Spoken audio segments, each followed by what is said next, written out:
Welcome to TFP, the Theatrefolk podcast, the place to be for drama teachers, drama students, and theater educators everywhere. I'm Lindsay Price, resident playwright for Theatrefolk. Hello. I hope you're well. Thanks for listening.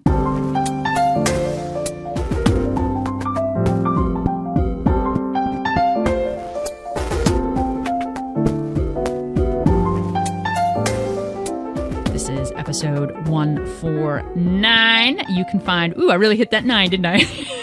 That was unexpected. 149. And you can find any links to this episode in the show notes at theatrefolk.com / there I slid into that one, / episode 149. So how are you today? Apparently I'm a little silly, but maybe you are feeling cool, calm, or overwhelmed, stressed. Are you looking at your day thinking, how is this all going to get done? And I've got rehearsal tonight. I put 3 exclamation points. No, not exclamation points, question marks. Both exclamation points and question marks after that. So, well, today you're in luck because you don't have to listen to me very much longer. Today we have some folks who know that feeling very well. Today we are talking to and about Do It All directors. We have high school teachers, middle school teachers, and teachers who do both. They have to run both senior and junior programs. And I have to tell you, these are my favorite podcasts. The ones where, again, less of me and more of sharing other people's thoughts, tips, tricks, insights, teachers talking to teachers. And maybe some of these teachers are going through your exact scenario. And you will be able to go, I am not alone. And let me tell you, when I put out the call that I was looking for Do It All directors, there was a tidal wave of response.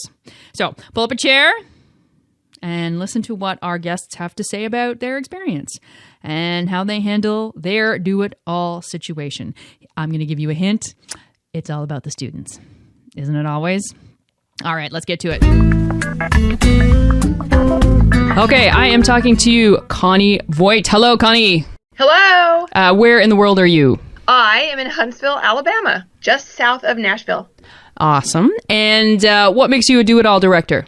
Well, I'm the only theater teacher here in the upper school. I teach at a small college prep school. So we have about 380 kids in our upper school. We call it upper school instead of high school. And I'm the only full-time theater teacher. So I'm directing, I'm teaching classes, I'm conducting students in building the set and designing the set and the lights and the sound and the costumes and the competition plays and everything like that.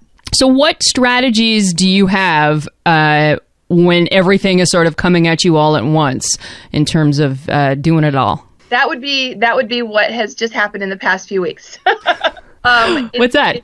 It really would have. Because on top of everything else, I'm chairing a competition and that's happening this weekend, and then my son got married. So, but over the course of not just shows and stuff, but I give a lot of the responsibility to the students, especially in stagecraft. The way my stagecraft is structured is I have 4 levels, but they all meet at the same time.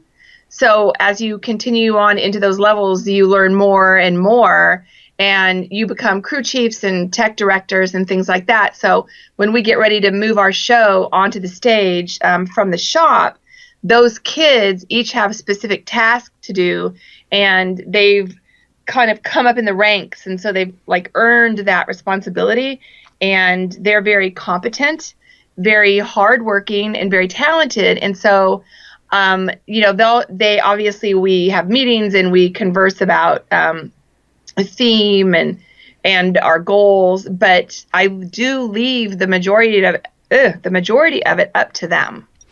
And that helps me a lot because it frees me up to be more of a director than someone who's in the trenches backstage.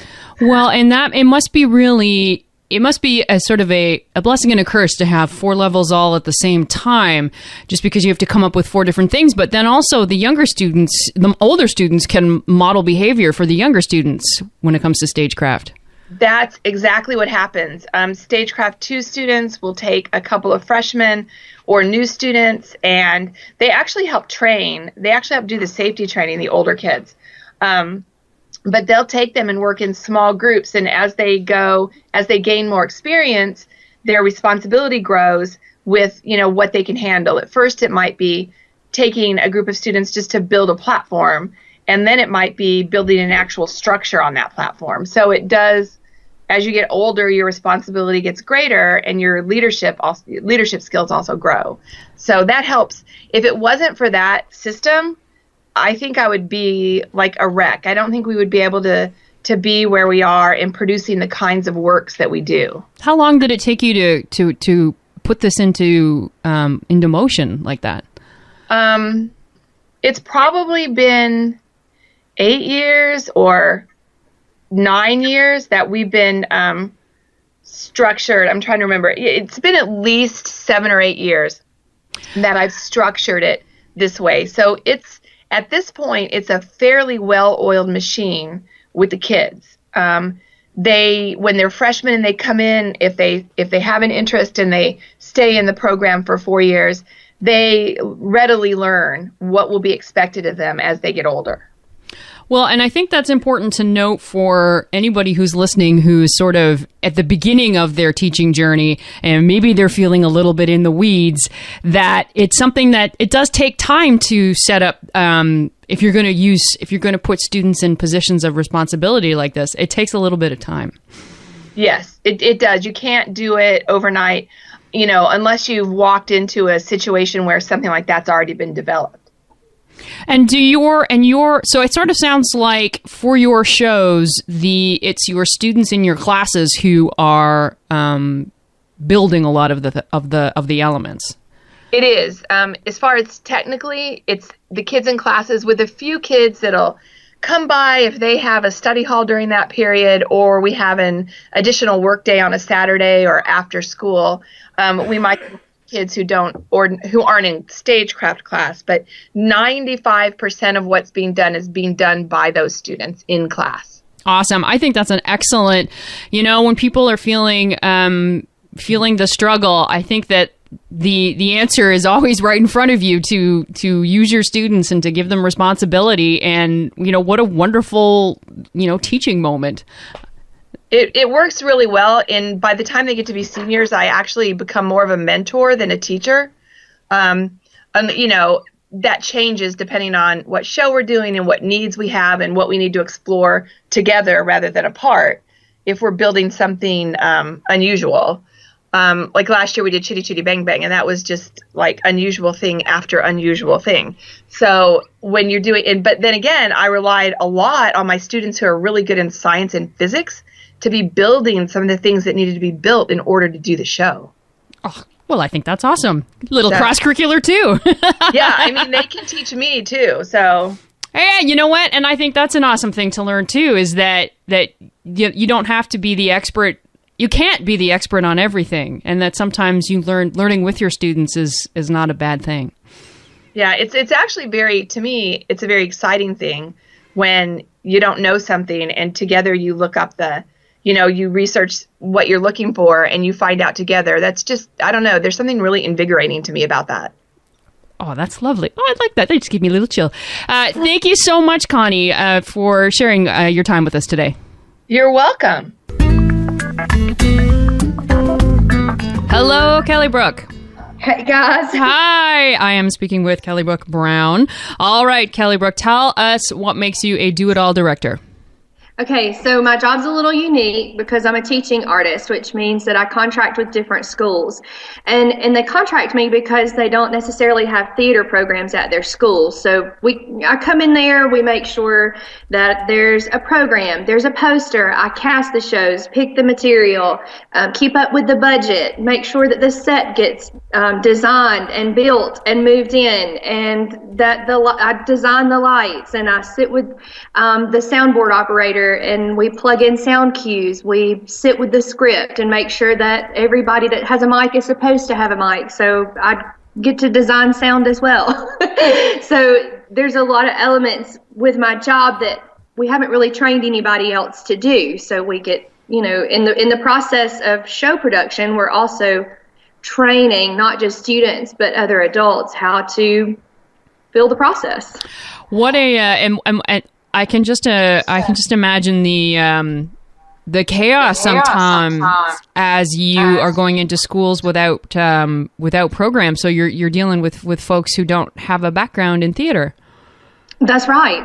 A lot of times we go into a school that's totally blind to theater arts program, which, that can be a blessing and a curse sometimes. I mean, sometimes when you go in with a fresh slate, you get to teach them the correct way compared to when you go into a school that may have a very developed arts program in the past that's taken some time off. And so you walk into a situation where people go, well, this is the way we did it before. So it's not always a bad thing to start with a fresh slate. So what would you say is the thing that you've learned the most on this job? Just patience. That in the end, the result is most of the time going to be excellent. The kids are going to be excited. The parents are going to be happy, and the school system and the community is going to benefit. The show doesn't have to be perfect. We're going to miss sound cues. Sometimes the light board's not going to come on. Whatever the situation, you just got to be a little patient and a little bit flexible, and just proud that the kids get the opportunity, even if every show is not to perfection. Gee, I wonder if that is I wonder if that's one of the most important things a do-it-all director needs, is patience. Absolutely. I can promise that if you can't be patient, you might need to pick another profession totally, because every day is a challenge, especially, when you're do-it-all, you have to be patient and know that if you're training new people, they might not show up that day. There might be a soccer game they have to go coach. So you just you got to be okay with it and figure it out as you go along. So when you sort of got thrown into this aspect of having to be a do-it-all, what did you do with the areas of production that aren't your strong suit? A lot of research, a lot of begging, finding people in our communities that maybe they run the soundboard at their church. We have an excellent community theater here that in our community that people do those kinds of things, and so we go and ask for volunteers, ask for help. So if you can't come and volunteer to run this light board or set these lights or set these sound cues, can you show me how? It's a lot of asking, and all they can tell you is no, and you got to be brave, I guess. Oh, all drama teachers are brave, I think, and it's a good thing to have. And then what's something that you find is your biggest challenge? Just knowledge. I think a lot of times about how to make things work. For example, if you're doing Beauty and the Beast and you've got to make that beast transform in X amount of time, you got to have somebody that's either got a smoke machine or knows how to do magic tricks or something. Finding the right people and being really careful not to break the magic or break the spirit of the kids because we may not have all of the resources that we need. Oh, I love that idea. You just got to if you keep the spirit up, then you'll be good, right? Yeah, always. Awesome. Thank you so much. I really appreciate you talking to me today. Sure. Thanks, guys. Okay, now I'm talking to Joanna Fellows. Joanna, where are you in the world? We are in Germantown, Maryland. Awesome. So we're in the DC metro area. Yeah. And you consider yourself a do-it-all director? Absolutely. Why? I do our lighting design, our set design, our costume design, our publicity. I run our Thespian Honor Society, our improv club, and I teach full-time. Oh, and direct the plays. Forgot to mention directing. Oh, and choreographing. Basically everything. Yes, essentially. So what are your strategies to deal with having to deal with everything? Very careful planning. I always make sure that I've got my season picked out at least by June of the previous school year. And that allows me to spend a good deal of the summer planning. And it also allows me to give roles to students. And that's been a huge asset, is training kids. Hey, Noah, we're doing these shows next year, and I need you to be the sound designer. So I need you to start researching. So being able to give different roles to students, give them the time to work on it, and then as well as for me to come up with, okay, we're going to build this, so we need that, that, and that. I try to set up our rehearsal schedule as early in advance as possible. For Laramie Project, I had the whole rehearsal schedule set up in May of last year. That way, it's just, I don't have to think about it. Pretty much anything that I can anticipate, I try to get done ahead of time. Because there's so many last minute things, putting the program together. It's always the week before the show that we're putting the program together. You don't want to have anything else on your plate there. We're about a month out from production, and we're already starting to add in our lighting and our sound, because when you do it all, you need to be able to be flexible in those last 2 weeks leading up to the production. I can't turn to anybody else and say, hey, we need to get this prop. I have already ordered all of my props. They're all either here or on their way. Just trying to predict what kind of mishaps may happen and get everything accomplished before there's any issues. I like that. There's the two biggies there, right? Planning and prediction. Exactly. You got to look in that crystal ball and kind of figure out what's going to happen. But I'm going to assume that the longer that you are a do-it-all director, the problems that crop up are probably crop up time and time again. Oh, absolutely. I always kind of joke that Hairspray, I did Hairspray my second year here. It was my second full scale musical that I directed and choreographed and all of that. And I always kind of joke that Hairspray almost killed me. Because it did. I pretty much had a nervous breakdown. I lost a bunch of hair. I lost a bunch of sleep, your typical stuff. But after Hairspray, I really made sure that I took some time to not only rest and recover, but also reflect. And to say, okay, now why was such a disaster? Why did I have such difficulty getting the parents involved? And to be able to talk to some of my students that were involved in the production and say, hey, what would have helped you to get this set piece done sooner? And therefore engaging them in reflection as well. But being able to reflect and then say, okay, now let me apply all of these faults and downfalls to my planning for the next show. Well, that's the only way that you can grow in this, can't you? Like if you're not going to have, if a team is just not going to happen, so it is just you, it's like, okay, I would like not to have my hair fall out next time. So I really like that. I really like including the students in it's, you got to do that post-mortem. You got to do that post-show reflection and, let them see that they're helping you. Oh yeah. And it's, we do IB theater here. I don't know if you're familiar with it's International Baccalaureate. Oh, it's yes. So we just started doing IB theater. So one of the things that's really essential in the IB model is this concept of reflection. And so it's something that I not only employ in my classes, but in all of my classes, regardless of if they're IB or on level, but also with the production elements and being able to give those kids those production roles. I feel like my job as a theater director is to prepare these kids for college. If they're going to study theater in college, they need to have an idea of what they're getting themselves into. And B, to really nurture a lifelong love and appreciation of theater and of the arts. And I feel like that by enabling them to take on production roles and to do some of the planning and to really engage in thoughtful reflection, that I'm fulfilling those two objectives. My ultimate goal for my theater department, and we're getting there, this is year 6, so we're getting there. But my ultimate goal is that this will be entirely student run. I'm just going to be there and make sure that nothing catches on fire. Well, how else are they going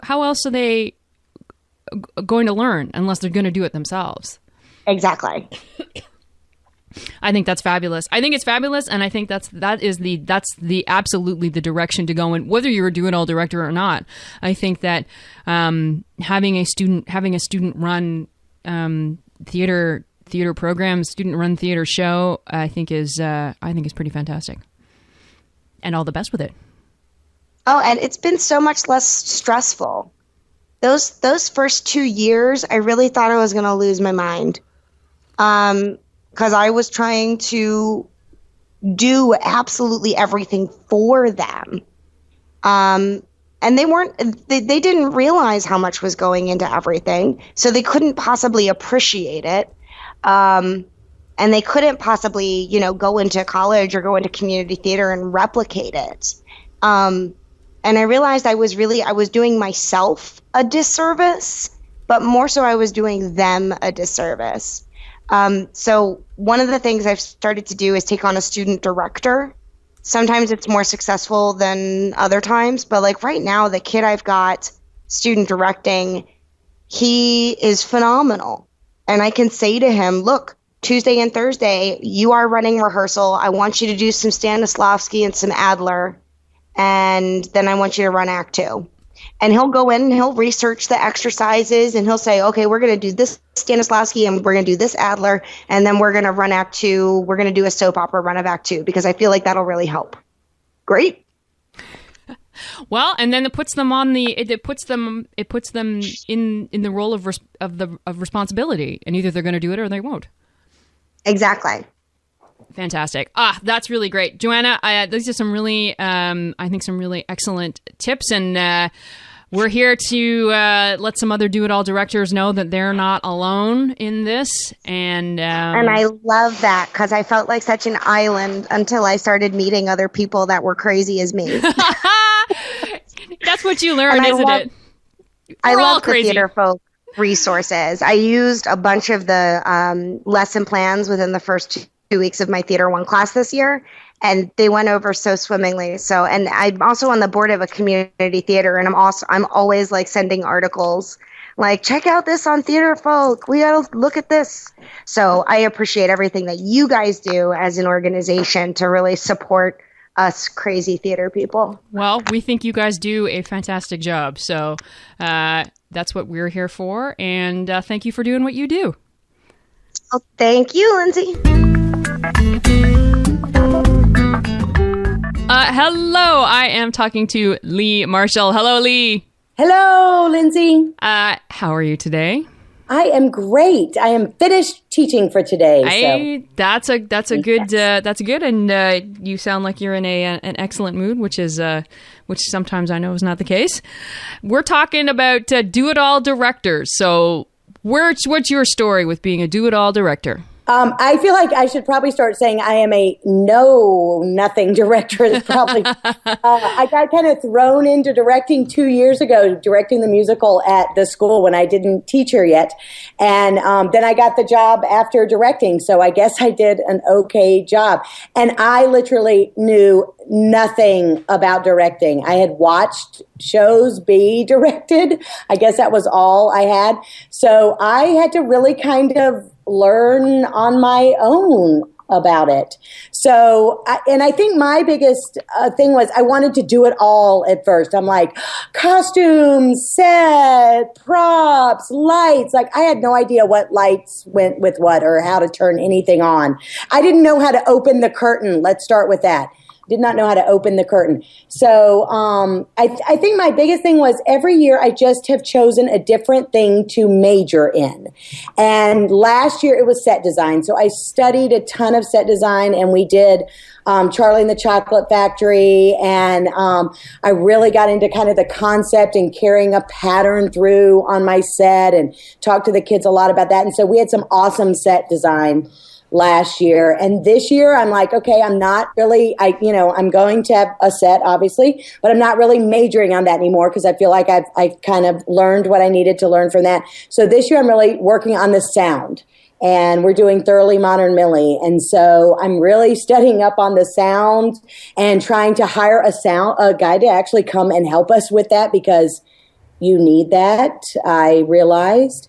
And so I think that's my biggest advice is, as a know-it-all, and know-nothing, do-it-all director, is choose one thing to learn each year and really concentrate on in your production, because you really cannot, from the beginning, I tried to do everything, and it just was very overwhelming, and I was way too scattered on my first production to put everything in at one time at the level that I wanted it to be at. So I just know that in maybe 5 years, I will have it at a level that is a little bit more professional, but I'm just going to have to every year kind of really concentrate on studying one area and work on that, and then that'll carry through the next year and pick another area. Well, I mean, if you're trying to do it all and learn it all at the same time, something has to give way. Right. Whether it's your sanity or it's a less than up to par lighting. And I love the way that you address it by saying, this year I'm majoring in this. And then just you're looking at the long game. Right. And kind of bringing some kids along with me too, like, let's study sound this year and how we can do this. And, because it's definitely, it's a study in it. And the internet is so helpful. Thank you, internet. And also for me, the idea of having a concept for the play last year was great. And we just, with Willy Wonka, we went with kind of this concept of that kind of swirly, hypnotic kind of thing. And that just kind of carried through in all of our set design, this swirly kind of thing. In all of our scenes, there was a swirl. It was almost like, where's Waldo? Where's the swirl? And so that was really fun to carry through with the students, and then to also put in with the props and the costumes and all of that. And I do have a great costume sewer. So I will say that is an area that is awesome, because I do have somebody that can do that here at the school. So I haven't really majored in that yet, and we do have great costumes. But yes, lighting, I know another year I will choose lighting, and I will learn how to turn on all the lights. Hey man, that's a good step. Yeah. Turn on all the lights. That would be a good step. Have the microphones all working is our step for this year. Baby steps, people, baby steps. Absolutely. So, but and the internet, looking up everything and really studying it and bringing kids along with you. Have a sixth grader. I had a sixth grader last year who was my stage manager, and this year she's in seventh grade. So I think she'll be, better at it this year. And we're just all kind of learning as we go along. And by the time I send her to high school, she's going to be the best darn little stage manager in the world. I love that. That's right. Bring your kids along, and baby steps. You do not have to conquer the world of theater in one day. Yes, or one play. Or one play. Or one play, yes. Awesome. Thank you so much, Lee. Oh, thank you. All right. I am talking to Gretchen Thompson. Hello, Gretchen. Hello. Hi. All right. So tell me about your experience as someone who has to do it all.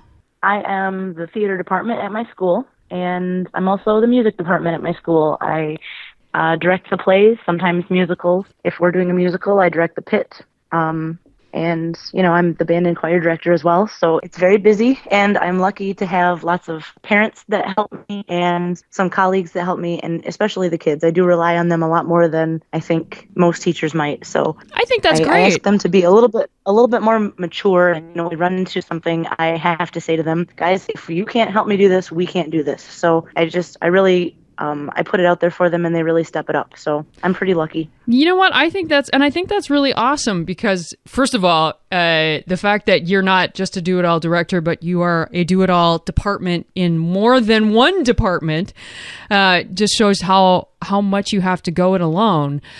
And I don't think it's great to hear that you have a great time with it. I think that there are lots of people who are listening out there who might be in the same boat, and to, instead of feeling some stress, the fact that you're like, hey man, this is great. I think that's pretty awesome. And I also think it's awesome that you are asking your students to step up. I think that's a great strategy for a do-it-all director. Yeah. I find it to be really helpful. It's not failed me yet, thank goodness. I do get overwhelmed, but luckily I think I've learned a lot in the last few years, especially at the school that I'm at. I've learned who will help me well, and when I say I need help, they know I mean it. I think that's good. That's awesome. I thank you so much for sharing that. I think that's a great thing for our listeners to hear. Thank you so much. You're welcome. All right, I'm talking to Rebecca Cates. Hello, Rebecca. Hello. How are you today? I'm great. I'm exhausted, but I'm great. You are like in, you have shows going on. You're in competition. Yeah. You're going to competition next week. Next week. That's right. So it's safe to say that you are a do-it-all director. I definitely. Absolutely. So tell me how you do it? I don't know, really. I have people ask me all the time if I have ADHD, and that's what prompts me to constantly spin my wheels. I think I do it. I find the strength to do it just because I know the kids love it. And if I don't, then there's nobody else there to do it. I think that's a good that's a good way to think about it, is that it's, if you're not doing it, then it doesn't get done. Right. So how are some ways that you deal with it so that you don't drive yourself crazy? One of the biggest things that I do is I have to put trust in the students and delegate some of the responsibilities to them, which I think helps them grow as actors and artists within the theater, because I'm not doing it all for them. They are doing a lot of the work. I delegate costume management to them. I don't have a costume manager on duty. I don't have a costume designer. So I have to train kids to do that. And I don't have set designers, and I don't have tech designers. So I have to delegate those things to students. There's no way I could handle all of that by myself. No, and and it would make you crazy if you did it. Yeah, it would. Absolutely. And then how do you handle aspects that maybe you're not, you don't have as firm a grasp on as maybe, if you're like really solid in costuming, how do you handle set design? Part of my job, I feel like, is if I don't know, I need to know. And I spend a lot of time researching and asking questions and finding the answer to those questions from other people. I think it's part of my responsibility, not just as a director, but as an educator. As a teacher, there are oftentimes we don't know the answers to questions, and it's our job to find the answers to those questions. I like that, because then it's in the aspect of this is part of the job. Right. What advice would you give to someone who is floundering? Don't give up. Eventually it gets better. You find things that work. A lot of times you fail, and a lot of times you make mistakes, but that's how we learn and that's how we grow as educators and directors. And don't give up, because there are times that it's hard, and there are times that you just feel like you want to throw in the towel, and you think to yourself, what is this for? But then on those opening nights when those kids are standing on stage taking their bows and the audience is standing and giving them a standing ovation, that's what it's for. It's for them. It's watching them grow and seeing them love it and talk about how much they will miss it and what a family they have. And that's what it's all about. That's lovely. Thank you so much for sharing that with us today, Rebecca. Thank you. Awesome. I am talking to Kate Olina. Hello, Kate. Hello. Good morning. Good morning. All right. So what is your story for being a do-it-all director? Well, I teach theater to 5th through 8th graders, and every single one of them in the school goes through me for a quarter of the year.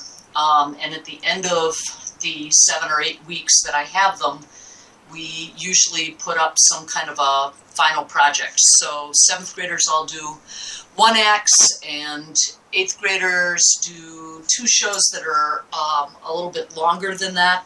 And there's also a tech theater class in 8th grade, and an Asian theater history class in 8th grade. And then the 5th graders write their own pieces and put them on for their parents. And what strategies do you have to keep all that together, that you're working with all these different grades and it's just you who's handling it? Right. I use my 6th graders and teach them a little technical theater and have them help me make some of the props and scenery and pull the costumes. And I think about it all summer. I read 30 to 40 plays every summer and choose my season, and then try to keep it relatively simple and not do 2 shows simultaneously that have big sets. Like if one has a big set, the other should have, something relatively simple to move on and off. My other advantage is I have a thrust stage instead of a big proscenium. So I can't have humongous set pieces because they would block the view from part of the audience. And new this year is I got this incredible projection screen that's a rear projection, and it's 10 feet by 16 feet. So I started to use that as a backdrop. Consequently, I can get any color I want, and instead of using cyclorama lights, and I can get any image I want, and even a moving image if I want. So that saved me a lot of time. Basically, you're using, what some might see the limitations of the space to really help you out when you're the one doing it all. It's like, okay, well, we can't have big set pieces, so we won't. And we've got this screen, so that's what we're going to use. Just using what you have. Right, and recycling a lot. One year I used all recycled materials for every piece of scenery. So we had to have a great big wall that got knocked down in the middle of a particular play. And we just asked people to bring in their garbage boxes. And we used craft paper that had been used to cover the tables in the art room.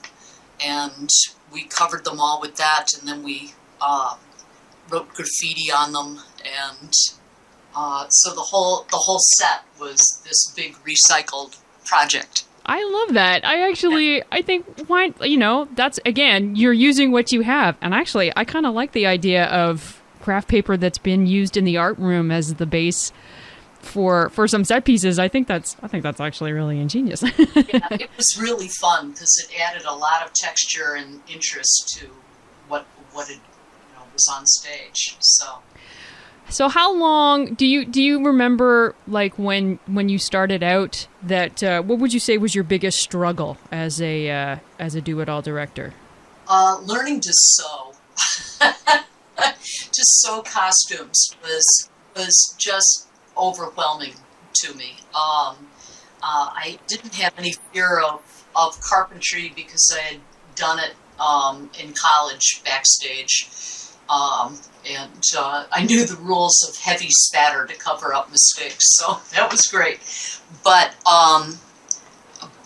costumes, I had never learned how to sew. I think my mother had a genetic predisposition for not sewing, and so we just never did it. And my husband actually taught me how to sew because he was fascinated with machines, and he had like a vintage sewing machine that it didn't even have reverse stitch on it, and so I used to sew everything on that, and I used all clear plastic thread, which all unraveled and came out, and so bit by bit I learned the tricks of the trade, but I would spend hours just sitting on my bedroom floor till 1 a.m. trying to sew costumes. Now it's so much easier. I'm still not a great seamstress. I mean, I wouldn't want anybody to look at my stuff up close,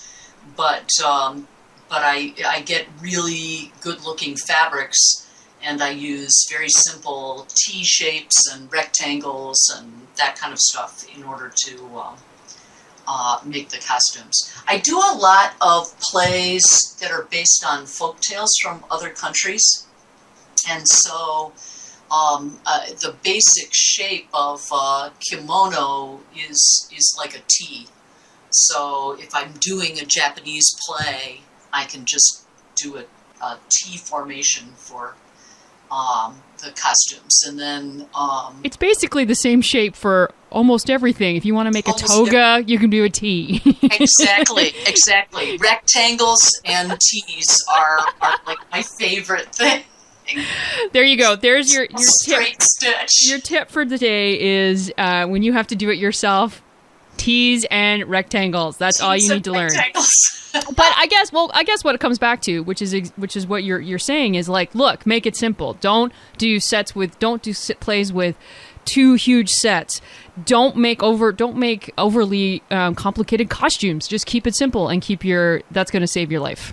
And from Asian theater traditions, I've learned a lot of simplicity. Somebody referred to it as Disney on a budget, because you take a bunch of streamers, you attach them to a stick, and you have the kids run across the stage with them, and you've made a storm. And so you don't have to have electronic effects to create the storm. You just have kids running across the stage with them. And that makes it more theatrical. That makes it theatrical. Awesome. Kate, thank you so much. Thank you for talking to me today. Okay, I am talking to Jared Ben. Hello, Jared. Hi. How are you today? I'm very well, thank you. Awesome. So right before we started recording, we got into an awesome little thing about this whole notion of do-it-all directors, and I'm like, oh, we gotta get going. So yes. And you were talking about the stress that can come when you've got no one to lean on and being a do-it-all director. Yeah. There's no question, and I think that one of the misconceptions, particularly among other teacher colleagues, is that, this job of producing theater is somehow easy because there's what people see are the results of our labor. They don't see the, sometimes years-long processes of putting a show together, making creative decisions, and then implementing all those decisions with a group of people who in a very real way are kind of hugely inexperienced about what it means to create a piece of theater. And I think that people think that it's easy when they're on the outside. And I think that part of our job as theater educators is not just educating the kids and students, but educating the whole community about what it takes to produce something like this, and the work that goes into it, and the number of jobs. The number of jobs. Sometimes all you need are two hands to help you. Yes. Even if it's just to lift a set piece from one end of the building to the other, or one end of the stage to the other. Sometimes that's all you need, and the knowledge that somebody is there to do that for you is a real it's a real stress reliever. And obviously in that case, the more the better. Yeah. So tell me what are your strategies with dealing with this stress? So I think the number one problem, or the number one thing that we can do to alleviate some of this stress, is communicate as soon as humanly possible. My first job in this, I think I made one of my first tasks in this job that I've been in for 4 years now was to communicate with all of my parents and let them know the various jobs that are available to them. I have found that the parents that are involved, or the parents of my students and cast members, are not unwilling to become involved. It's that they literally don't know what to do. Yeah. And so I think that the first and foremost step should be communicating with them the exact jobs that are needed. And be as specific as you can, whether it be we need somebody who is skilled with carpentry to volunteer sometime, anytime you have, to help us build some acting blocks or to build some canvas flats for us. We will help you with the exactitudes of what those jobs entail. But for now, we need somebody who's willing to come in and say, hey, I can do this for you, or I can help you with this. Listing off as specifically as possible what is needed is an important element. And then I think what winds up happening is you start to develop a culture that's sort of for lack of a better term, an underground culture of knowledge of what's needed. I think that's an excellent way to put it, that people just don't know. They want to help, but they have no idea. They have no idea what you do. Yes. And or what's entailed. And that they think also, too, because it's like, oh, it's drama, I'm not creative, there's nothing that I could provide. Except there's it's exactly as you say, lift this thing from one end to the other. Like that's a huge lift off your shoulders. Like I'm looking at my shelves of props for Fiddler on the Roof that we're about to produce. And, like for somebody who doesn't have help, this looks like a monumental job to organize and put them on a props table in preparation for a production. And I'm sure that there are people who would look at this number of things, tools and benches and candlesticks and things, and be like, what the heck am I supposed to do with all of this stuff? Where does it go? How can we make this function for a show? And just totally stress out just at the look of this shelf. But with help, especially people who might be inclined toward organization or whatever, it becomes a less scary job. Absolutely. Oh, I love that. I think that's really awesome. Thank you so much for sharing that, Jared. I think that's I just love the notion of knowledge. Knowledge is king, isn't it? Knowledge is really king, and the more knowledge you can instill in your community around you, the more likely you are to build a community of people who understand what the needs are. And then all of a sudden, you'll find yourself with things being done without you even asking them. And all of a sudden you're developing a production team and you don't even know it by default. So that's the key for me. Awesome. Thank you so much. Thank you. All right. I am talking to Trisha Oliver. Hello, Trisha. Hello. So the thing that you said to me when we were looking for do-it-all directors is that you consider yourself a master at this point at being a do-it-all director. Is that right? Yes, and I am knee-deep in it right now, considering we are 1 week away from opening with our Lion King Jr. Oh my gosh. So for you, what makes a do-it-all director? Because I get to have my hands in, and I say I get, it's more of a privilege than a job. I get to have my hand in every aspect of putting on a production. And I had some students interview me last week just in preparation of promoting the production. And they said, what's your favorite part? And I said, I'm not sure that I can pick one favorite part.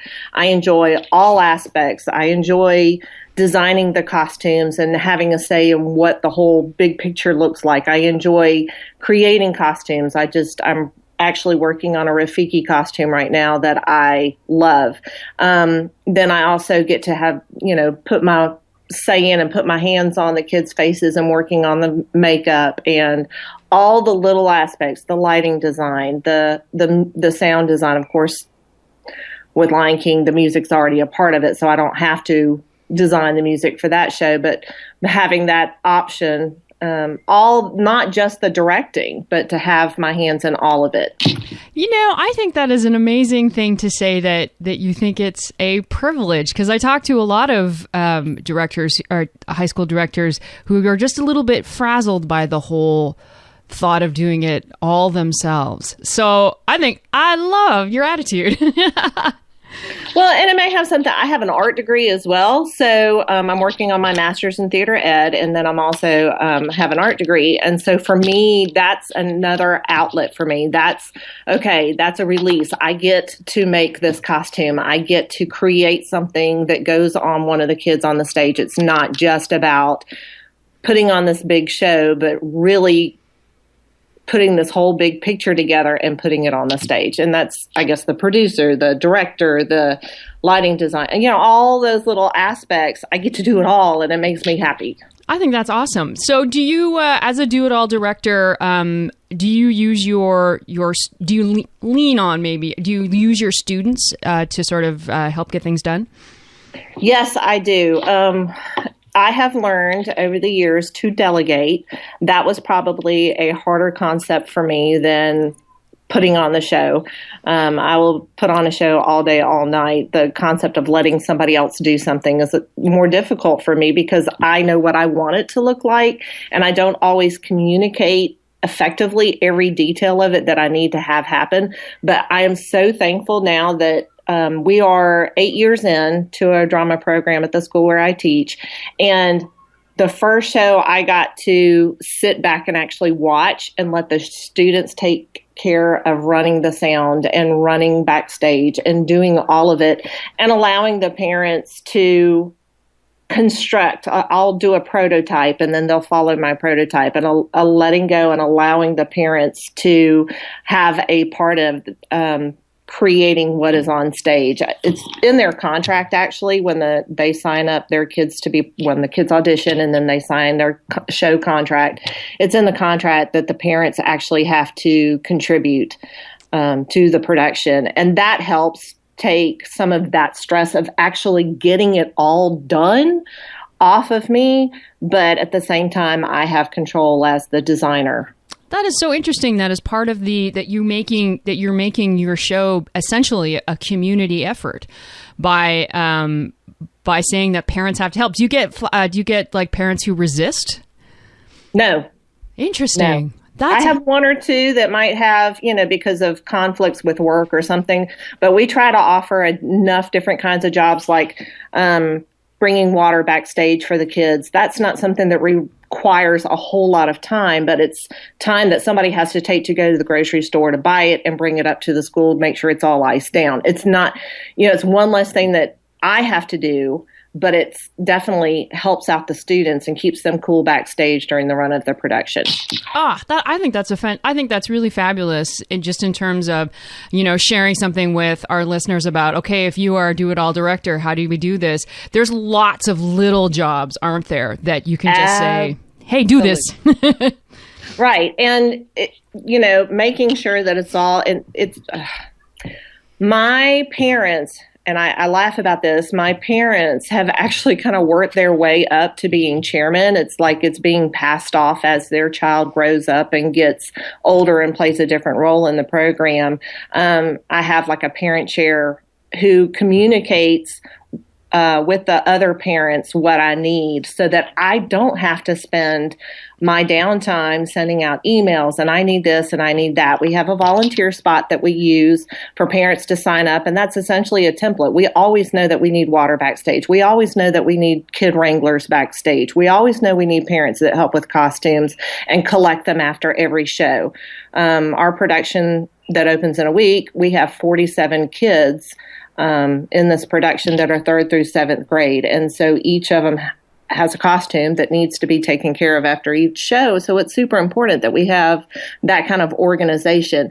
I could spend my time, but I don't have to. And it allows me to do what I do well, which is direct a show. That's awesome. Thank you so much, Trisha.